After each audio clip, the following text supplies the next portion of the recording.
The Turner Mansion in Denver, Colorado, rose against the night like a fortress of secrets. Its stone arches gleamed beneath the lantern glow, gardens perfectly sculpted as if nothing ugly could ever bloom within. Outsiders, passing through, would imagine joy echoing inside, laughter spilling down staircases, music fluttering through grand hallways. But the truth was colder. The silence inside that house was a silence that cut deeper than broken glass. And in the center of the marble foyer knelt Sophie Turner. She was only 6 years old, her knees pressed hard against the freezing floor, her tiny hands red and raw as she scrubbed at a spotless patch of stone. Her cotton dress, once pink and sweet with little daisies embroidered across the hem, now hung faded, torn, and stained with streaks of water. Each movement sent a tremor through her thin legs, and with every stroke of the rag, her fingers cracked a little more, a smear of blood marking the polished marble. Her hair, pale as corn silk, curled messily around her cheeks. Those gray-blue eyes that had once glowed when her mother was alive, now looked hollow, dulled by exhaustion and a sorrow far too heavy for a child. Hovering above her was Victoria Hale. At 35, Victoria was the picture of perfection to the world outside. Her sleek black bob cut framed a face that never failed to dazzle guests at dinners or galas. Her wine-painted lips curved easily into charming smiles. Her string of pearls, once Sarah Turner's proofs, Sophie's late mother, glistened at her throat. She was elegance personified, but here, behind closed doors, Victoria was a different creature. Cruel, calculating. Her heels clicked sharply against the marble as she stepped closer, arms folded tight, voice slicing through the air like a whip. "If you stop, Sophie," she hissed, "I will burn every memory of your mother, every dress, every photograph. Gone." The child's small shoulders shook as silent sobs racked her frame. Her rag fell from trembling fingers. For a moment, the mansion seemed to hold its breath, and then, like thunder splitting the night, a German shepherd leapt into the foyer. Rex, loyal and unyielding, bared his teeth and barked with a fury that rattled the chandeliers overhead. His cry was not just a sound, it was a call, a warning, a plea for justice that no wall, no secret could contain. Outside, a patrolling officer turned his head. He knew that bark. It wasn't just noise, it was urgency, desperation. He ran toward the gates of the Turner Mansion, boots pounding against stone, hand at his holster. When the heavy doors burst open, the sight before him was a tableau of betrayal laid bare. Sophie collapsed on the floor, Rex snarling in defiance, Victoria frozen mid-step, her mask of refinement shattered by the raw truth spilling into the open. But here's the twist. No one in Denver could have predicted Victoria didn't cower. Instead, she lunged for the officer's weapon, her voice breaking into a scream. "This is my house!" The chandelier swung wildly overhead as Rex hurled himself between Sophie and the chaos. The officer struggled, the polished marble echoing with the sound of heels, shouts, and desperate claws scraping against stone. And in that storm of violence, Sophie, for the very first time, did something no one expected. She stood, her tiny voice, cracked but clear, cut through the madness. "Stop hurting us." The words stilled the room like a spell. The officer seized control. Victoria's wrists were pulled back, pearls snapping and scattering across the marble like broken promises. That night, the Turner Mansion's silence was shattered, not by cruelty, but by truth. And in the middle of it all, a 6-year-old girl and her loyal German shepherd proved that even the smallest voice, when paired with loyalty, could topple a giant of lies. So, stay with me, because what unfolded inside those walls was more than just justice. It was the beginning of Sophie Turner's story. Scrub it. Clean, Sophie, every corner, and don't stop until I can see myself reflected back. Do you hear me? Sophie's shoulders trembled, her small voice wavered. "Please, my hands hurt so much. Can I rest just a little?" The plea only sharpened the gleam in Victoria's eyes. With a swift movement, she grabbed the bucket of water at her feet and tipped it over. The splash spread cold across the marble, soaking Sophie's knees, turning her thin dress darker. "If your hands hurt," Victoria hissed, "then scrub harder. Do not make me repeat myself." She bent down, her face close to Sophie's ear, her perfume heavy and suffocating. "And remember, child, if you breathe a single word of this to your father, I will take your mother's ashes and scatter them across the street. Do you understand?" The words struck like a lash. Sophie's breath hitched, her lips trembling. Upstairs, in her bedroom, sat a silver urn on her nightstand. The only piece of her mother she had left. Sarah Turner, her mother, had been a woman of quiet grace, slender, auburn-haired, with soft green eyes that always seemed to hold both laughter and gentleness. Leukemia had stolen her 2 years ago, leaving Sophie with nothing but fading memories and that urn of ashes. The thought of losing even that was unbearable. Tears brimmed in her eyes, but Sophie swallowed them back. Crying only made Victoria worse. She lowered her head, bit her lip until she tasted iron, and dragged the rag across the wet floor once more. The sound of fabric against marble echoed in the vast, empty foyer. Victoria straightened, satisfied, the pearls at her neck catching the chandelier's light like tiny drops of ice. She turned on her heel, her red heels clicking, sharply, as if each step drove Sophie further into silence. But Sophie was not truly alone. From the corner of the foyer came a low growl. Rex, the German. Shepard shifted from his spot near the wide staircase. At 5 years old, Rex was powerful and imposing. His thick coat, a rich mix of black and tan, his ears pre-cricked forward with alertness. His body, lean with muscle, was built from years of running in the estate gardens and playing fetch with Sophie in happier times. His amber eyes burned now with intensity, locked not on Sophie, but on Victoria. He had never liked her. From the very first day she had entered the mansion, Rex's instincts had bristled. He tolerated her presence only because Sophie clung to him, whispering to him when the nights grew long. He was her companion, her protector. And though he could not speak, his loyalty spoke in every glance, every growl, every bark. Now, as Sophie's small shoulders shook and her scraped fingers pressed against the wet marble, Rex could bear it no longer. The growl rose from his chest, deep and resonant, vibrating in the air. His lips curled back to reveal sharp white teeth, and then he barked. The sound exploded through the foyer, echoing against the high ceilings, shattering the brittle silence Victoria had forced into the room. It was not the bark of a dog begging for attention. It was a command, a challenge, a vow. Sophie startled, dropping the rag, her wide eyes flying to Rex. For the first time that evening, a flicker of hope touched her face. Victoria spun around, her perfect posture stiffening, her smile faltering for just a moment. "Quiet!" she snapped, her voice cracking as she pointed a sharp finger at the dog. "Shut up, you useless beast!" But Rex barked again, louder this time, the sound of fury and defiance reverberating through every inch of the mansion. His stance lowered, his muscles taut, his gaze unblinking as he planted himself firmly between Sophie and her stepmother. Victoria's hand trembled, slightly before she masked it with a sneer. Yet, for the first time that night, it was not Sophie who looked afraid. The battle lines inside the Turner mansion had been drawn, and Rex, the loyal guardian, had made his stand. The bark did not stop. It rolled out of the Turner mansion, echoing through the quiet tree-lined neighborhood of Cherry Hills Village. Beneath the stillness of manicured lawns and perfect hedges, the sound was raw, urgent, a cry no passerby could ignore. At that very moment, a patrol car crept along the road.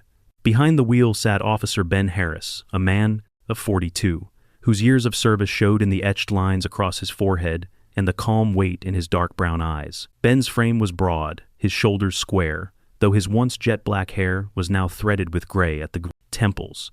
He had the rugged look of someone who had walked too many midnight streets, a strong jaw dusted with faint stubble, weathered hands that gripped the steering wheel loosely but firmly, as if ready for anything. Ben was known among his colleagues as steady and unshakable, a man who listened before speaking, who often saw what others missed. His quiet nature came from experience. When he was 20, his younger sister had been removed from a neglectful foster home only after neighbors reported strange sounds. That delay had haunted Ben ever since. It was the reason he swore to himself that if ever he heard a child's cry, he would act first and ask questions later. Tonight, as Rex's bark cut through the air again, Ben's instincts sharpened. He slowed the car, switched off the radio, and rolled down the window. Alongside the bark came another sound, faint, fragile, the stifled sob of a child. Ben pulled the patrol car to the curb, killed the engine. The street lamps cast long shadows across the iron gates of the Turner estate, its stone walls standing tall and imposing. The house glowed warmly inside, but Ben had seen enough mansions to know that appearances were often masks. He stepped out, his boots crunching against the gravel, the cold air biting through the thin fabric of his uniform. At first, silence. Then, from behind the gate, movement. A figure bounded into view. Rex, the German. Shepherd rushed forward, his paws pounding the stone pathway, his bark echoing louder now. In the dim light, his coat shimmered in shades of tan and black, his tail stiff, his ears erect. His body language told a story as clear as words. Danger inside, urgency, pressing. Ben stopped short, his hand resting near his flashlight holster, but not reaching for his weapon. Dogs could be unpredictable, but this one did not charge at him. Instead, Rex skidded to a halt a few feet away, growled low, then turned his head back toward the mansion. His eyes flashed like amber lanterns in the dark. Then he barked once more, as if beckoning. Ben frowned, reading the silent message. He had seen service dogs, guide handlers before, but rarely had he encountered a house pet that seemed this purposeful. His gut told him this was no ordinary bark, no ordinary night. "Easy, boy," Ben said softly, his voice calm, low, the way he always spoke to animals and children. "Show me what's wrong." Rex wagged his tail once, a sharp, impatient flick, before darting back toward the house, pausing at the steps, then looking back at Ben. Inside the grand foyer, Sophie sat frozen on the wet floor. Her small body trembled, her raw hands still clutching the rag, though she had dropped it minutes before. Tears streamed down her pale cheeks, but she wiped them quickly, afraid of angering Victoria further. The words about scattering her mother's ashes still echoed like thunder in her head. Victoria stood by the staircase, her slender figure bathed in the golden glow of the chandelier. She looked every bit the elegant wife of a millionaire, her red dress clinging to her form, her black bob immaculately framing her sculpted face, but her almond-shaped eyes burned with frustration at Rex's defiance. "Enough!" she snapped, her voice tight, sharp. "One more bark and you'll be locked in the basement, mutt." But Rex ignored her. His bark had found an answer outside, and now footsteps approached the heavy oak door. Victoria stiffened. She hadn't expected anyone. Michael was still away in New York, chasing contracts and meetings. The staff had the night off. She prided herself on controlling every detail of the house, but now control slipped through her fingers. The front bell did not ring. Instead, there was the sound of a firm, knock-measured professional. Sophie's heart fluttered, hope sparking through her fear. She looked at Rex, who stood tall now, chest out, ears pricked forward as if assuring her help was here. Victoria's heels clicked sharply as she strode to the door. She hesitated, straightened her shoulders, then pulled it open. Standing, there was Officer Ben Harris. The porch light spilled over his uniform, catching the silver badge on his chest. His posture was steady, his expression calm but watchful. "Evening, ma'am," Ben said, his voice level. "I was on patrol and heard some loud barking and what sounded like a child crying. Is everything all right in here?" Victoria's lips curved into a practiced smile, the kind she used at charity. "Gallus, officer, thank you for checking, but you must be mistaken. The dog just gets excitable sometimes." Her tone dripped with sweetness, her pearl necklace catching the light as she tilted her head. "And as for a child crying, well, children can be dramatic, can't they?" Ben's eyes narrowed ever so slightly. He had met women like Victoria before. Perfect posture, flawless presentation, words polished like stones from a river. But his ears picked up the faintest sound behind her, shuffling the Mindy. Quick intake of breath, a muffled sob, and then Rex appeared in the doorway, pushing past Victoria with surprising force. The German shepherd barked loudly, standing directly between Sophie and the officer. His body blocked Victoria's attempt to close the door. His amber eyes locked onto Ben's as if saying, "Look, see, protect." Ben shifted his gaze. Behind Rex, through the gap of the open door, he saw her, a small girl kneeling on the floor. Her dress clung to her knees, dark with water. Her little hands were red, the skin raw, her eyes wide and gray-blue, glistened with tears that she tried so hard not to shed. Ben's chest tightened. Years of training, years of memory, all collided in that moment. His sister's face flashed in his mind, the silent suffering she had endured before someone finally listened. He could not, would not let another child suffer behind closed doors. Victoria's smile flickered. She tried to step into the frame, blocking his view. "You see, nothing's wrong, just a little cleaning lesson. Sophie is learning responsibility." But Rex barked again, a sound so fierce, so insistent, that it rattled the walls. The chandelier above trembled. Sophie flinched, clutching the rag tighter, her lips parting as if she wanted to speak, but could not. Ben met Rex's eyes once more.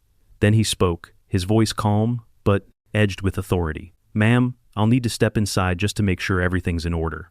Victoria froze, her painted nails tightening around the doorknob. For the first time that night, her mask threatened to crack. And Sophie, her small chest heaving, dared to whisper the faintest words toward the dog who never left her side. "Rex, please don't stop." Rex answered with a bark that thundered through the night, carrying with it all the loyalty, fury, and protection he had to give. And Officer Ben Harris knew without a doubt that he had come to the right door. The air inside the Turner mansion was heavy, not with warmth or comfort, but with a suffocating tension that clung to the walls like unseen smoke. The chandelier above glimmered with pristine brilliance, but its golden light only illuminated the cruelty beneath. A child on her knees, a woman towering above her, and a loyal dog standing between them like a sentinel carved from muscle and devotion. Officer Ben Harris stepped fully into the foyer, his boots echoing against the marble. He had entered countless homes during his career, run-down apartments, suburban kitchens, wealthy estates, but rarely had the contrast between appearances and reality struck him this hard.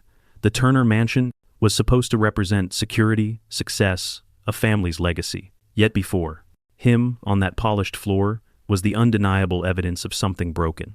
Sophie Turner, just 6 years old, knelt on the cold marble, her small body hunched and trembling. Her blonde curls, damp with sweat, stuck to her pale cheeks, and the thin cotton dress she wore clung wet against her knees. Her hands, tiny and raw, showed streaks of red where the rag had rubbed her skin raw. The sight sent a pang straight through Ben's chest. Hovering nearby, Victoria Hale straightened her posture, trying to reassert control. At 35, she was striking in appearance. Tall, slim, her sleek black bob and crimson dress, projecting sophistication, but her almond-shaped eyes narrowed sharply, betraying a flicker of unease at the officer's sudden presence. She folded her arms across her chest, her pearls gleaming, a stolen inheritance from the late Sarah Turner, Sophie's mother. Victoria's smile was thin, stretched too tight, like porcelain threatening to crack. "Officer Harris," she said smoothly, her voice dipped in honey. "I assure you, nothing is wrong here. Children need discipline, that's all. Sophie was careless and spilled water, so I told her to clean it up. A harmless lesson in responsibility." Her words were rehearsed, polished, but they fell flat against the raw truth on the floor. Ben crouched down slightly, his large frame lowering so his gaze aligned with Sophie's experience. Years of police work had taught him that children rarely spoke freely when fear bound their tongues. But his presence, calm and steady, sometimes loosened the grip of silence. Sophie glanced up timidly. Her gray, blue eyes shimmered with tears, but her lips stayed shut. Her whole body shook with the effort of holding them back. Beside her, Rex let out a low growl that reverberated through the air. The German shepherd's hackles bristled, his amber eyes locked on Victoria. His muscular frame was taut, ready to spring, his tail stiff as a rod. The dog was not merely reacting, he was guarding. Ben shifted his gaze from Rex back to Sophie, lowering his voice to something only she and the dog could hear. "Hey, sweetheart, you're safe right now. Nobody's going to hurt you while I'm here. Can you tell me what happened?" Victoria stepped forward quickly, her heels striking sharply against the marble. "She has nothing to tell," she interrupted, her tone tightening like a leash. "You're frightening her with all these questions. I am her mother now, and I know how to raise her properly."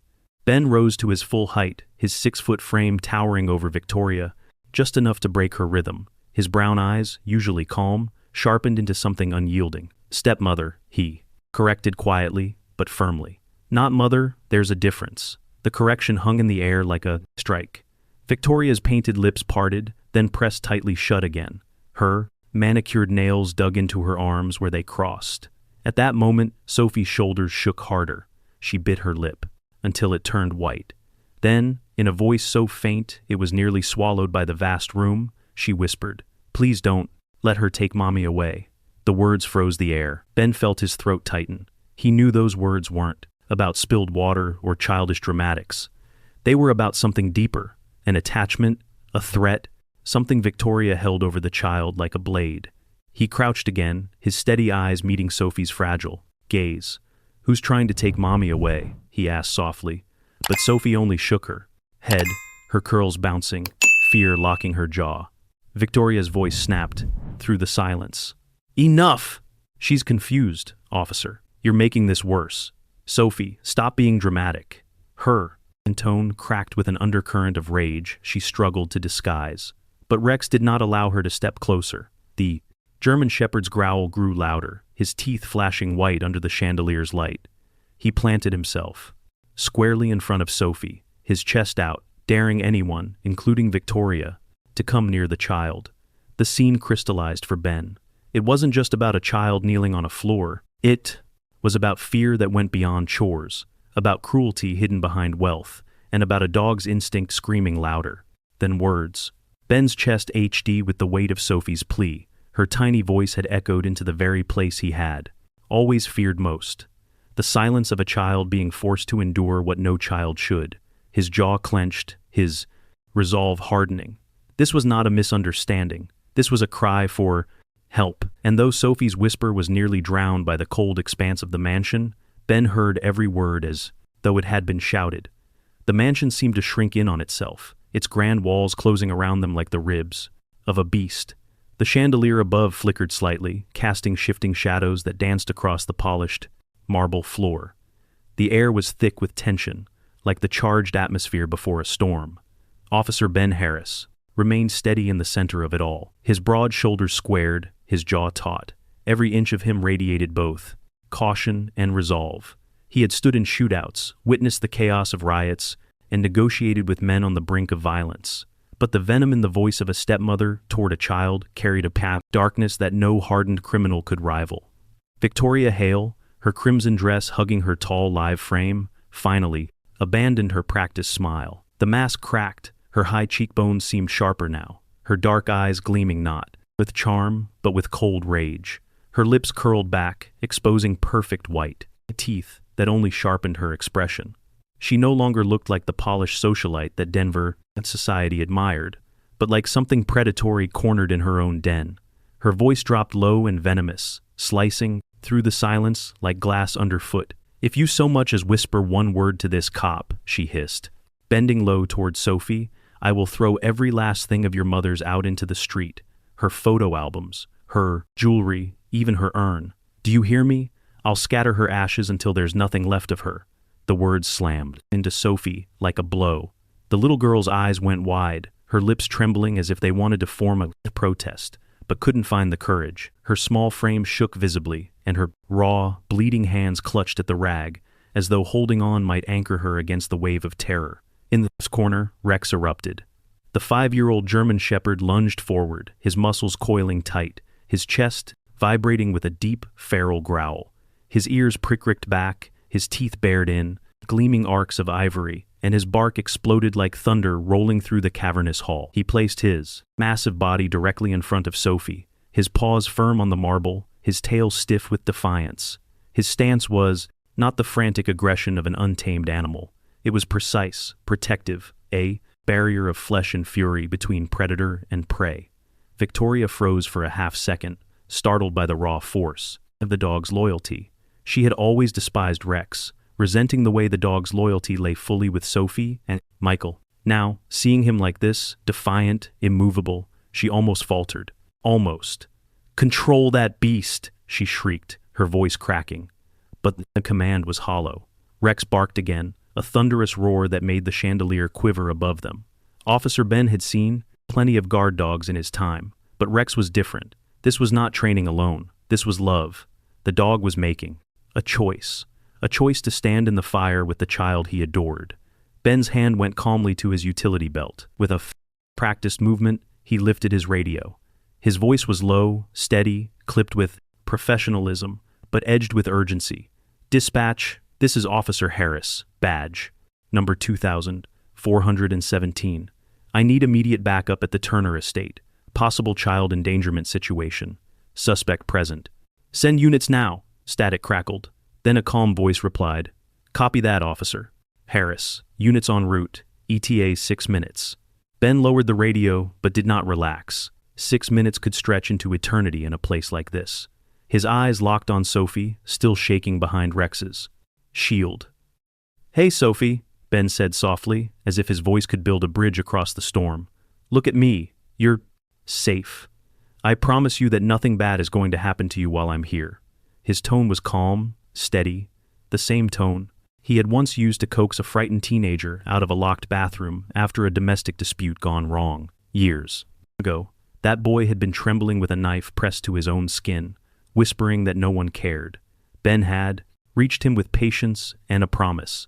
That memory etched deep into him, shaped every word he spoke now to Sophie. Victoria straightened, regaining some of her venom. She lifted her chin, her pearls catching the chandelier's dim light like a mockery of innocence. "You're overreacting, officer," she said, smoothly, though her voice wavered at the edges. "I'm disciplining my stepdaughter. That is not a crime." Her attempt at poise faltered when Rex barked again, louder, deeper. The sound ricocheted off the marble floors and echoed through the halls, carrying beyond the mansion's walls and out toward the street. Ben didn't flinch. "Discipline doesn't draw blood," he said evenly, gesturing subtly to Sophie's raw hands. "Discipline doesn't make a child beg for her mother's memory. What I see here is abuse." Victoria's face twisted. "You don't understand. I understand enough." Ben cut her off, his voice sharper now, carrying authority that filled the room. Sophie, still crouched low, finally lifted her head. Her gray-blue eyes, filled with tears, darted from Rex to Ben, clinging desperately to the faint thread of safety. For a fleeting moment, she seemed ready to whisper something more. But then, Victoria's shadow loomed, and the child clamped her lips shut, shaking her head in silence. Ben knew better than to push her. Trauma locked doors that force could never open. Trust would take time. He shifted slightly, lowering his stance again to Sophie's level. "I'm going to get you out of here, Sophie," he said gently. "You and Rex both. Just stay behind him. All right. He's doing his job, and so am I." Victoria stepped forward, her heels clicking furiously. "You have no right." Rex barked again, louder than before, lunging forward just enough to make her stumble back. The feral rage in his voice filled the hall, rising and falling in furious waves. His deep growls shook the silence between barks, a reminder that he was ready to strike if she came one step closer. The marble, once gleaming and cold, had become a fent battlefield, one side armored in deceit and cruelty, the other in loyalty and justice. Ben reached back, resting a hand lightly near the holster at his hip. He had no intention of escalating, unless Victoria forced it, but the gesture alone was enough to freeze her where she stood. He glanced again at Sophie. The little girl's lips parted, a whisper trembling at the edge, but no sound came. Rex pressed closer to her, a living wall, his growl steady, his stance unwavering. Ben's radio crackled once more. "Units are 1 minute out." Relief brushed his chest, but he kept his face composed.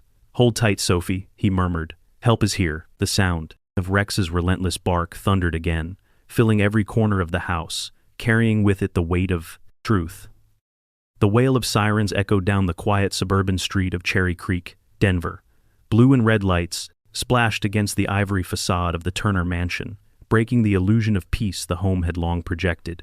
Officer Ben Harris stood tall at the entrance, his uniform dark against the marble pillars, his eyes scanning every shadow. Moments later, 2 squad cars screeched to a halt, and 4 additional officers emerged, their heavy boots striking the pavement in rhythmic certainty. Inside, Victoria Hale paced with sharp, agitated steps. The heels of her shoes clicked against the marble floor like an impatient metronome. Her once perfectly composed features had twisted into something raw, her dark eyes flashing with panic and calculation. The mask she wore for society had been peeled away, leaving only the raw ambition and fear beneath. Sophie clung to Rex's thick fur, her small hands digging into his coat for comfort. The German shepherd stood, unyielding, ears prick-ricked, his deep brown eyes locked on Victoria as if he could see through every deceitful layer she wore. His growl had quieted, but his stance remained guarded, taut with the instinct of a protector who would never falter. Ben lowered himself to Sophie's level. "It's all right," he murmured. "Help is here." The door burst open, and in stepped Detective Laura Martinez, a woman in her late 32nd, with a lean build and sharp, commanding presence. Her olive-toned skin bore the faintest trace of a scar along her left cheek, a reminder of her years working undercover. Her dark hair was tied into a no-nonsense bun, and her piercing brown eyes swept the scene with practiced precision. Laura was known within the department for her relentless pursuit of truth. She had once cracked a high-profile fraud case that others thought impossible, driven by an unwavering belief that lies always left trails. "Officer Harris," she said, curtly, acknowledging Ben before her gaze shifted to Victoria. "What's going on here?" Victoria's voice trembled, but tried to hold the sweetness she usually used to disarm people. "This is all a misunderstanding. My stepdaughter was being unruly, and I was teaching her discipline." The officer overreacted. Laura's eyes narrowed, her instincts immediately rejecting the flimsy explanation. "Children don't bleed from discipline," she said flatly, her gaze flicking to Sophie's raw hands. Before Victoria could protest further, a sharp sound drew attention. Rex barking, then bolting toward the eastern corridor of the mansion. His claws clicked urgently against the tiles, his bark echoing down the hallway like a warning bell. Sophie gasped. "Rex, wait." But the dog wasn't running wild. He stopped at the end of the hall, his powerful frame rigid, his nose pressed against a closed mahogany door. He barked again, deep and insistent, glancing back at Ben and Laura as if demanding their attention. Ben frowned. "He's trying to show us something." Detective Laura tilted her head, intrigued. She knew well the uncanny instincts of dogs, especially German shepherds. She gestured toward the door. "Let's see." Victoria's face drained of color. "There's nothing in there, that's just storage." But Laura cut her off with a wave of her hand. "Open it."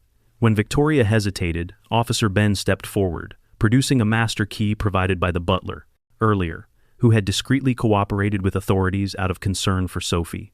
The lock clicked, and the heavy door creaked open. The air inside was stale, carrying the faint odor of dust and something metallic. The room was dimly lit by a single lamp on a desk cluttered with papers. Rex strode inside, first, growling softly as if confirming this was the place. He pressed his nose to a stack of leather-bound folders on the desk, pawing at them until the top slid open. Detective Laura moved quickly, her gloved hands lifting the papers. Her eyes scanned the bold headers, her brows furrowing. "This isn't storage. These are financial documents." Ben leaned closer. "What kind?" Laura flipped through. "Forgery. Look at this. Contracts transferring ownership of Turner Enterprises subsidiary accounts, fake authorizations, signed with Michael Turner's name, and here letters of power of attorney, but they're clumsy forgeries." She held one up to the light. Ink layering inconsistent, signatures copied. Ben's jaw tightened. "So, this wasn't just about the child." "No," Laura said grimly. "It was about the empire." As if on cue, the front door opened again, and a tall man in a tailored navy suit stepped in. His hair was slicked back, his face clean-shaven, but with sharp angular features that carried arrogance, like a crown. He was perhaps in his late 32nd, slightly younger than Victoria, but the resemblance in their high cheekbones and dark eyes was unmistakable. Richard Hale, Victoria's younger brother. He strode into the room with the confidence of someone used to being in control. "What's all this noise?" he asked, his voice smooth, almost mocking. "This is private property." Detective Laura's eyes sharpened. "And you are?" Richard smirked. "Richard Hale. I manage certain business affairs for my brother-in-law, Michael Turner." Rex snarled the moment Richard stepped closer, his hackles raised, his entire body a wall of distrust. Sophie whimpered, instinctively pressing closer to Ben. "I don't like him," she whispered. Laura's gaze flicked between the girl, the dog, and the mountain of evidence. "Of course you don't," she murmured, then raised her voice. "Mr. Hale, we've uncovered forged contracts in this room. Do you have an explanation?" Richard's lips curved into a cold smile. "You're mistaken. Those are draft documents, routine legal preparation. If you don't understand business, don't embarrass yourself by pretending you do." Ben stepped forward, his presence solid and unshakable. "Drafts don't need Michael Turner's forged signature." Richard's eyes darkened, the mask of civility slipping just slightly. "Careful, officer. Accusations like that could ruin careers.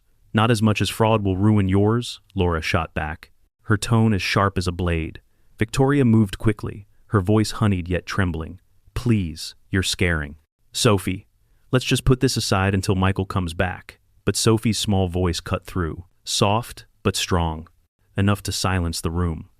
She told me she'd throw away Mommy's things if I said anything." Her words trembled, but they carried truth that no adult could mask. The silence that followed was heavier than any shouting could have been. Rex barked once more, pressing his paw against the desk as if to punctuate Sophie's courage. Detective Laura turned to Ben. "Secure the documents. This is evidence of conspiracy and fraud. Get forensics in here immediately." Ben nodded, his eyes never leaving Richard, who now stood rigid, his fists clenching at his sides. Outside, more officers entered the mansion, their radios buzzing with incoming orders. The grand estate, once a fortress of wealth, deception, was now a crime scene. Victoria's face palled and Richard's mask cracked further, fury burning behind his dark eyes. But for Sophie, clinging to Rex, there was a flicker of light, the first sign that the nightmare might finally be unraveling. And at the center of it all stood the dog, who had refused to be silent, who had led them into the shadows where the truth had been hidden. The jet from New York touched down at Denver International Airport just after midnight.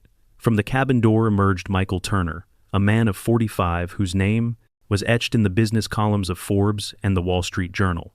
Michael was tall, broad-shouldered, with neatly combed chestnut brown hair, streaked with early silver at the temples. His square jaw was usually clean-shaven, though a faint shadow of stubble betrayed the long hours he had spent away, buried in boardroom negotiations. His steel-blue eyes, once known for their calm precision in business, now looked weary, carrying the emptiness of a widower who had lost his anchor years ago. Sarah, his late wife, had been the balance to his intensity. She was a slender woman with golden blonde hair and gentle hazel eyes that never failed to soften Michael's hardened edges. Her battle with illness had left Michael shattered, and in his grief he had drowned himself in work, blind to the quiet suffering of his daughter, Sophie. When the call came from the Denver Police Department about an urgent family matter, his mind had raced. He had imagined many things, but nothing could have prepared him for the place in reality, waiting at the gates of his own home. 2 squad cars remained outside the Turner mansion when Michael's black sedan pulled up. He stepped out, his expensive tailored suit still bearing the creases of travel, his polished shoes crunching against the gravel. The sight of flashing police lights against the white stone walls made his stomach twist. At the entrance, Officer Ben Harris waited. His rugged face, lined from years of service, looked solemn. He straightened his shoulders as Michael approached. "Mr. Turner," Ben said in a low voice, "I'm Officer Harris. We've contained the situation inside, but I think you need to see for yourself." Michael's brows furrowed. "Where's my daughter?" Ben hesitated, then gestured. "Inside. She's safe, but she needs you." The grand foyer no longer felt like home. It was dimly lit, the chandeliers casting long shadows across the marble floor. At the foot of the stairs stood Sophie. She looked impossibly small, her thin frame wrapped in a faded pink dress, stray with dirt and water. Her blonde hair was tangled, falling in wisps around her pale face. The little hands that once played with crayons and storybooks were now raw, scraped, and bandaged. When her wide blue eyes met Michael's, time seemed to stop. "Daddy," her voice cracked, a trembling whisper. Michael froze, his throat closing. For a moment, he saw not the girl before him, but Sarah's reflection. Her eyes, her fragile features, her quiet strength. It hit him like a blade, cutting straight into the part of himself he had tried to bury. Then Sophie ran. She flung herself into his arms, clutching his suit jacket with desperate strength, as if she feared he might disappear again. Michael knelt, enveloping her small body. His strong arms, built to close deals and lift burdens in the corporate world, now shook as he held his daughter. His chest heaved, and for the first time in years, tears burned at his eyes. Behind them, Rex padded forward. The German shepherd's tail wagged slowly, his deep bark echoing once, as though adding his voice to Sophie's plea for justice. He pressed his large head against Michael's arm, as if demanding to be heard, too. Michael looked down at the loyal dog, his vision blurred. "You protected her," he murmured. Rex barked again, sharp and firm. His body pressed against Sophie's side like a sentry, refusing to yield. From the corner of the room, Detective Laura Martinez stepped forward. Her professional exterior softened slightly as she spoke. "Mr. Turner, your daughter has been through a great ordeal. We've uncovered evidence of fraud and abuse. I'm afraid your wife, Victoria Hale, and her brother Richard are at the center of it." Michael's head snapped up. His voice, though, carried the weight of fury and disbelief. "Victoria? No. She..." But his gaze shifted to Sophie's trembling frame, to her scraped hands and the faint bruises on her wrist peeking from beneath her sleeve. His denial crumbled like sand slipping through his fingers. Sophie clung tighter, her face buried in his chest. "Daddy, don't let her take Mommy away. Please." The words struck Michael harder than any business loss ever could. His daughter's voice carried fear, betrayal, and a longing so raw it tore through him. He had married Victoria, believing she could bring stability back into Sophie's life, that she could be a maternal presence to ease the loss of Sarah. But instead, he had delivered his daughter into the hands of cruelty.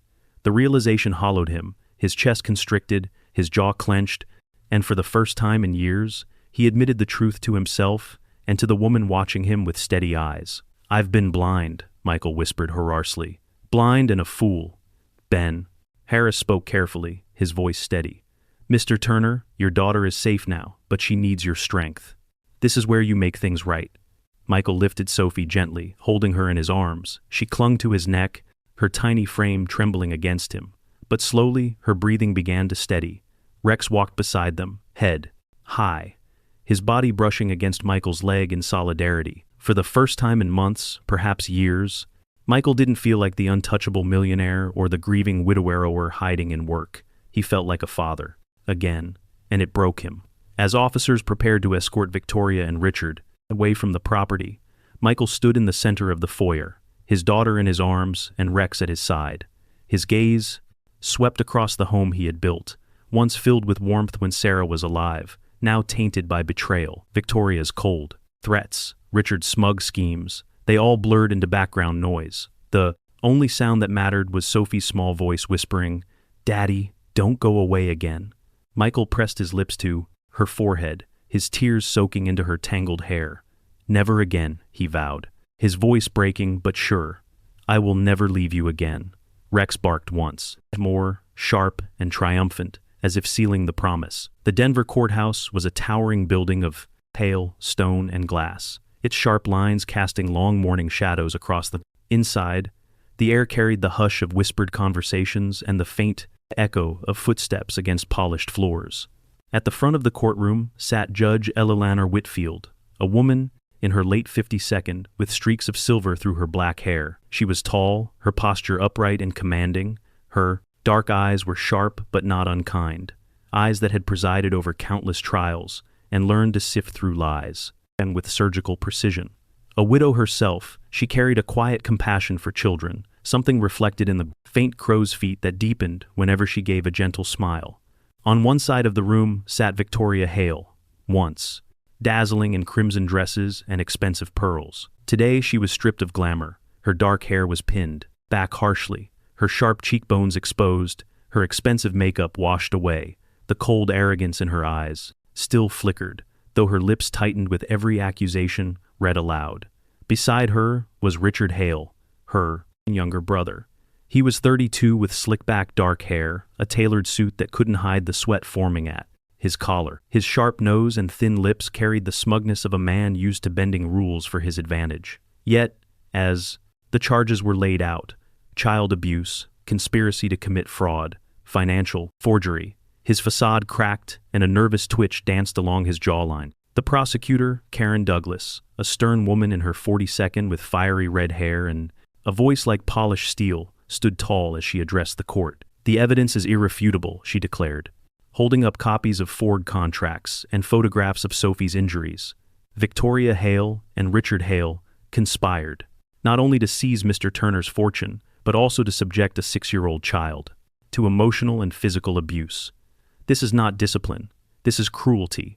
And cruelty has no place in a civilized home. Michael Turner sat in the gallery, Sophie's small hand clasped in his. His dark suit was plain today, not the Armani of his business trips, but a simpler choice symbolizing his change. Priorities. His face, usually stern with the weight of financial empires, softened as he looked at his daughter. He stroked her blonde hair gently, reassuring her without words. Sophie clutched a small object in her free hand, a silver locket that once belonged to her late mother, Sarah. Inside it was a tiny photo of Sarah, her golden hair glowing in the sunlight, her smile radiant and kind. Sophie often touched the locket when she was scared, as though drawing strength from the mother she barely remembered. At Michael's feet lay Rex, the German shepherd. His thick black and tan coat gleamed under the light filtering through the windows. At 5 years old, Rex was strong and disciplined, his amber eyes sharp, but today he rested his head calmly on his paws. Still, every time Victoria shifted in her seat, Rex growled low, a reminder of his loyalty. The trial was brief. The evidence gathered by Officer Ben Harris and Detective Laura Martinez was overwhelming. Recordings of Victoria's threats, documents exposing Richard's schemes, and Sophie's quiet testimony, delivered in a trembling but brave voice, painted a picture too vivid to deny. Judge Whitfield delivered the verdict with a voice that carried both gravity and finality. Victoria Hale and Richard Hale are hereby found guilty of child abuse and conspiracy to commit fraud. Victoria Hale is sentenced to 15 years in state prison. Richard Hale is sentenced to 20 years for his part in the financial conspiracy. Justice has been served, and this court stands firmly with the protection of the innocent. The gavel fell with a sharp crack. Sophie flinched slightly, but Michael's hand tightened around hers. Rex barked once, deep and resonant, as if announcing victory to the room. That evening, the Turner mansion looked different. Gone were the shadows of deceit that had clung to its walls. The chandeliers glowed warmly, the air no longer heavy with silence, but alive with the faint sound of a piano being tuned. Michael stood in the living room, his sleeves rolled up, watching Sophie sit at the polished black piano that had once belonged to Sarah. Sophie's small fingers hovered uncertainly above the wand. Keys. Go on, Michael encouraged softly. His voice no longer carried the distant formality of a businessman, but the warmth of a father, rediscovering his role. Sophie pressed a tentative key, the note rang out, thin but pure. She tried another, then another, forming a halting melody. It was the song Sarah used to hum at bedtime, a simple tune that lingered like a lullaby in the corners of the house. Rex lay beside the piano bench, his ears perked, his head resting on his paws as if listening intently. Every now and then, his tail thumped lightly against the floor, keeping time with Sophie's hesitant rhythm. Michael stood behind her, his eyes misting. The memory of Sarah, teaching Sophie her first notes, returned vividly, and for the first time in years, the ache of loss was softened, not erased, but accompanied by hope. He placed a gentle hand on Sophie's shoulder. You sound just like your mother, he whispered. Sophie looked up at him, her blue eyes wide, and smiled. Shyly. Do you think Mommy can hear it? Michael's throat tightened, but he nodded. Yes, she hears every note, sweetheart. In the weeks that followed, Michael kept his vow. The weight of corporate power no longer chained him. He handed the company's day-to-day burdens to trusted hands. His mornings became something sacred, walking Sophie to school, with Rex trotting beside them like a guardian carved from loyalty itself. The neighbors noticed.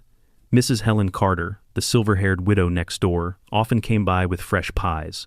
Your house feels alive again, she said, resting a gentle hand on Sophie's curls. And she was right.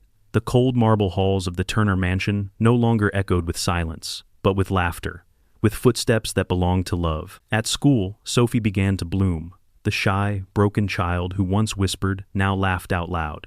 She spoke, she played, she dared to invite a classmate into her world. And always, Rex was there, patient, protective, his watchful eyes promising her safety. Officer Ben Harris visited once, kneeling down, his crisp uniform gleaming. He scratched Rex behind the ears and chuckled. You're a hero, buddy. Sophie hugged Rex's neck tight, her smile the brightest medal of all. Detective Laura Martinez came too, her sleek bun framing a face equal parts strength and compassion. Justice was served, she told Michael. But healing, that takes time. What you're giving Sophie is what she needs most, presence. Michael only nodded, humbled. I almost lost her because I wasn't here. I will never make that mistake again. One quiet evening, Denver's sky was painted in gold and violet. Inside the mansion, Sophie sat at the piano. Her fingers moved with new confidence, each note ringing clearer, fuller, stronger than before. Rex sprawled at her feet, chest rising in a rhythm that matched her song. Michael sat nearby, his heart steadying to the music. For the first time, the house did not feel haunted. It felt whole. But just as the final note drifted through the air, a sound broke the peace. A sharp crack echoed outside, glass shattering. Rex's ears snapped up, his body leaping to attention. Michael froze, then rose quickly, eyes narrowing toward the window. There, in the fading light, stood a shadow at the edge of the garden. A figure lingering too long, watching. Sophie turned in her chair, her voice small but steady. "Daddy, is it her?" Michael's jaw tightened. He moved closer to Sophie, placing a hand on her shoulder. Rex stood firm, a low growl rumbling like distant thunder. "No," Michael said at last, steady and certain, though his eyes never left the glass. "Whoever it is this time, we're ready." Rex barked once, sharp and strong, the sound splitting the night like a vow renewed. Sophie pressed the final key again, a flourish that rang like defiance, and in that moment, the Turner mansion was no longer a house of secrets. It was a fortress of love, a home rebuilt not by stone or wealth, but by loyalty, courage, and the unshakable bond of a child, a father, and a dog who refused to be silent. Sometimes miracles arrive quietly through a child's laughter, through the bark of a faithful companion, through a broken man who learns to stand tall again. And sometimes, those miracles end not with closure, but with a reminder that love is always tested, that justice is never finished, and that hope waits in the shadows, daring us to believe. So tonight, as you close this story, ask yourself, would you recognize such a miracle if it came to your door, and would you be ready to protect it?